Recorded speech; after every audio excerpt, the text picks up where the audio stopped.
শুভ সন্ধ্যা। Share বাজারের মূল খবর ডেইলি মার্কেট আপডেটে আপনাদের স্বাগতম।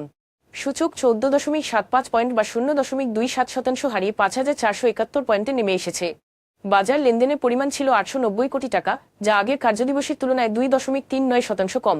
ব্যাংকিং খাত থেকে ইসলামী ব্যাংক, ব্র্যাক ব্যাংক এবং city bank, food and ally খাত থেকে ব্রিটিশ আমেরিকান টোবাকো এবং অলিম্পিক এবং আইটি খাত থেকে আইটি কনসালটেন্টস, এই শেয়ারগুলোর দরপতন আজকে বাজারে নেতিবাচক প্রভাব ফেলেছে। খাতভিত্তিক রিটার্ন বিবেচনায় টেক্সটাইল খাত সর্বোচ্চ 1.33% লাভ করেছে, আর ট্যানারি খাত দ্বিতীয় সর্বোচ্চ 1.09% লাভ করেছে।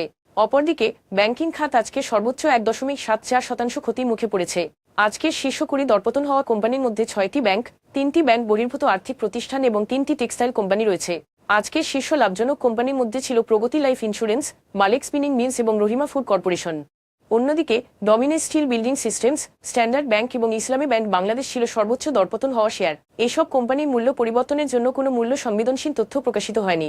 Index agro industries, Bangladesh submarine cables এবং এমজিএল বাংলাদেশের লেনদেনের পরিমাণ বিগত 3 মাসের গড় লেনদেনের তুলনায় আজ উল্লেখযোগ্যভাবে বৃদ্ধি পেয়েছে। এসব কোম্পানির লেনদেন বৃদ্ধির স্বাভাবিক কোনো কারণ জানা যায়নি। আজকের শীর্ষ দুটি সংবাদ। পণ্য রপ্তানিতে নতুন অর্থবছরের শুরুটা বেশ ভালো হয়েছে। চলতি 2025-26 অর্থবছরের প্রথম মাস জুলাইয়ে 477 কোটি মার্কিন ডলারের পণ্য রপ্তানি হয়েছে। এই রপ্তানি গত 25 মাসের মধ্যে সর্বোচ্চ। গত বছরের জুলাইয়ের তুলনায় গত জুলাইয়ে পণ্য রপ্তানিতে 24.90% বেশি প্রবৃদ্ধি হয়েছে। রপ্তানি উন্নয়ন ব্যুরো ইপিবি পণ্য রপ্তানির এই হালনাদার পরিসংখ্যান প্রকাশ করেছে।